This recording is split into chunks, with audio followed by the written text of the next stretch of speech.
Hi guys, welcome back. Today's topic of discussion is homeostasis in plants.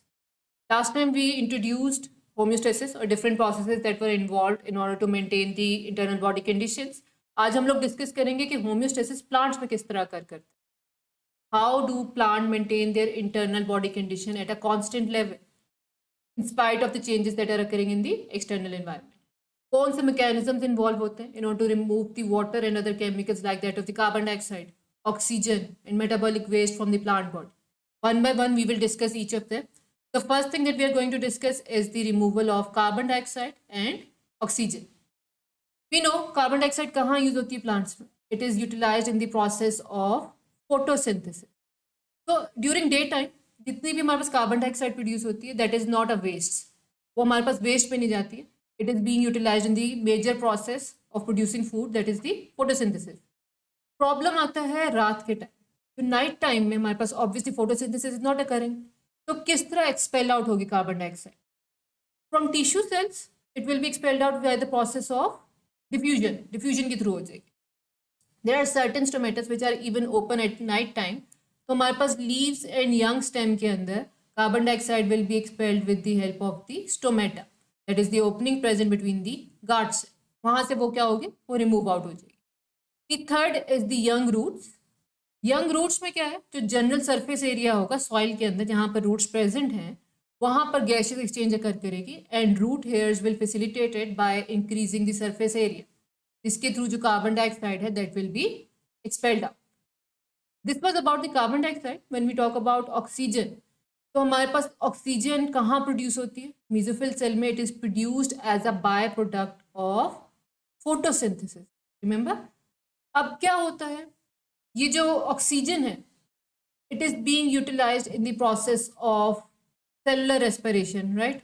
वो हमारे पास use हो जाएगी in the process of cellular respiration. जितनी required होगी इस प्रोसेस में वो यूटिलाइज हो जाएगी. The rest will be remove from the plant by the help of the stomatas जो हमारे पास लीव्स में प्रेजेंट होंगे, लोअर एपिडर्मिस में प्रेजेंट होंगे. उन स्टोमेटा के थ्रू जो है हमारे पास oxygen will be expelled out from the plant body. You need to remember these are the extra oxygen and extra carbon dioxide which are not needed by the plant. सिर्फ वो remove हो रहे. Okay. Similarly when we talk about extra water, the first thing that we need to understand, पानी आता कहाँ से plant के पास? Obviously this is the major requirement. We water the plants, right? तो soil में जो है हमारे पास plant water will be present. Even the rains is the water that is the beneficial for the plants. तो soil में जो water की amount होगी plant will be absorbing that water. अब जो पानी है that is being also produced in the process of the cellular respiration. तो these are the major sources जहाँ से हमारे पास वाटर की रिक्वायरमेंट पूरी हो रही है प्लांट की. प्लांट को क्यों रिक्वायर होता है? Plant absorb this water to maintain the process of turgidity, stiffness create करना. वैक्यूम में वाटर को स्टोर करेगा, एक स्टिफनेस क्रिएट करेगा जिसकी वजह से वो इरेक्ट जो है वो खड़ा रह सकता है प्लांट, राइट. टर्जिडिटी का रोल प्ले करता है इसमें. Secondly, how the extra water is remove from the plant. It is removed with the help of a process that is known as transpiration. That is the conversion of liquid into the vapors. हमारे पास क्या होगा, simple जो है liquid को vapours में convert होता है, कन्वर्जन होती है और water is remove from the plant body. That is the extra जो रिक्वायर्ड नहीं. अब ये तो हो गया सिंपल ट्रांसपायरेशन जो हमारे पास दिन के टाइम अकर कर रही होती है. At night time it occurs to a lower level. लेकिन देयर इज अनदर वे जिसके थ्रू जो है हमारे पास water, extra water can be remove from the body and that process is known as guttation. ठीक है. ऑब्वियसली जैसे हमने डिस्कस किया स्टोमेटास आर मोस्टली क्लोज्ड, तो हमारे पास ट्रांसपिरेशन रात को अकर नहीं करेगी, बहुत लोअर लेवल पे अकर करेगी. तो होता क्या है, there is a process at night that is known as guttation. उसमें क्या होता है, प्लांट जो करता है वाटर को एब्जॉर्ब करता है from that of the soil. जब वो वाटर को एब्जॉर्ब करता है it stores it into the xylem vessels. वो जाइलम वेसल्स में स्टोर करता जाता है. जाइलम वेसल्स वाटर को लेके जाती है टुवर्ड्स लीव्स और लीव्स में जो है there are certain pores at the edges और टिप्स. जिस तरह आप ये देख सकते हो, ये इसके एजेस है, टिप्स है, जहाँ पर सर्टेन पोर्स होते हैं और ये water is then seep out from those pores that is known as guttation. उसको हम लोग ग्यूटेशन बोलते हैं, कि उन पोर्स के थ्रू जो वाटर है वो सीप आउट होना शुरू हो जाए।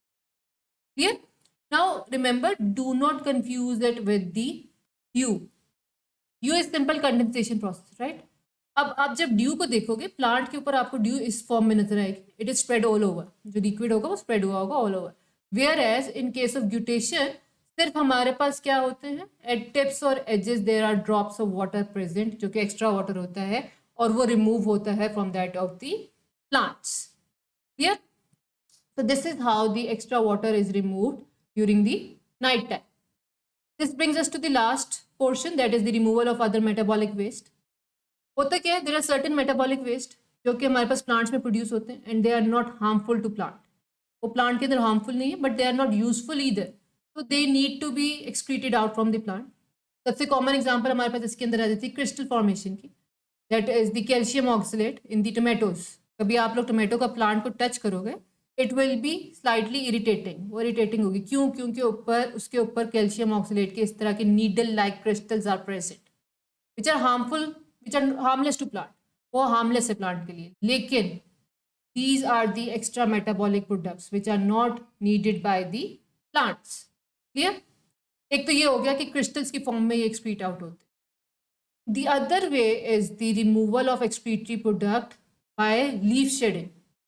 होता क्या है, वेस्ट प्रोडक्ट जो है it starts getting accumulated in the leaves. जो हमारे पास सर्टेन लीव्स का कलर चेंज होता है, one of the reason is कि उसके अंदर waste product is being accumulated. हमारे पास वेस्ट प्रोडक्ट उसके अंदर एक्यूमुलेट हो रहा होता है, वो एक्यूमुलेट होता जाता है, फिर एक पर्टिकुलर सीजन आता है जिसके अंदर जाकर हमारे पास क्या है, these leaves will start shedding. और जब वो शेड करते हैं तो उसके अंदर से, प्लांट के अंदर से जो एक्स्ट्रा मेटाबॉलिक वेस्ट होगा that is simply removed. Clear? So there are other ways जिसके थ्रू हमारे पास जो metabolic waste products है that are being eliminated from the plant, and one of them is the resins by coniferous trees that is in the form of this gum material. Gummy material होता है, आप लोग trees पे note करो, वो gummy material drops की form में बाहर आ रहा होता है, that is the resins, उसको हम resins बोलते हैं. Another one is the gums by the kikar tree. Kikar tree के ऊपर specifically नजर आता है in the form of these droplets, sticky material होता है, ये gums कहलाती है हमारे पास. These are also the metabolic waste product.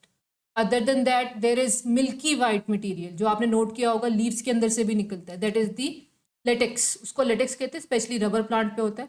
ये जो सारी मेटाबॉलिक वेस्ट प्रोडक्ट्स हैं इनको एक्यूमुलेट किया जाता है, इनको एक्सट्रैक्ट किया जाता है फ्रॉम द प्लांट्स, और different synthetic products are being produced with the help of these metabolic waste products. The last one is the mucilage. भिंडी खाते हो आप, some people do not like it because of that sticky material जो उसके अंदर से निकल रहा है, that is known as mucilage. वो भी एक्स्ट्रा मेटाबॉलिक वेस्ट प्रोडक्ट है, दैट इज हार्मलेस, रिमेंबर वो हार्मलेस है but it is extra, it is not needed. Similarly in carnivores plant अगर आप देखो उसके ऊपर सर्टेन स्टिकी मटीरियल प्रेजेंट होता है, क्या पर्पज है आप ये देख सकते हो, this plant has occupied fly, किस तरह ये फ्लाई उसके ऊपर आके बैठी, it was attracted to it और आके बैठी है, that sticky material did not let it move from the plant, वो उसको सिंपल कैप्चर कर लेता है, वो म्यूसिलेज इस तरह काम कर रहे हैं वहाँ। Clear? So these are the metabolic waste products, these are the products that are present in the plants which are needed to be excreted, these are harmless लेकिन expel out होना इनके लिए ज़रूरी होता है। Clear? So this is how all the extra products are being eliminated in the plants and the internal body conditions of the plant is maintained. I hope everything is clear. If you have got any confusion, let me know in the comment section. Would love to hear back from you. And do subscribe and share my channel. Till next time, stay safe. Bye bye.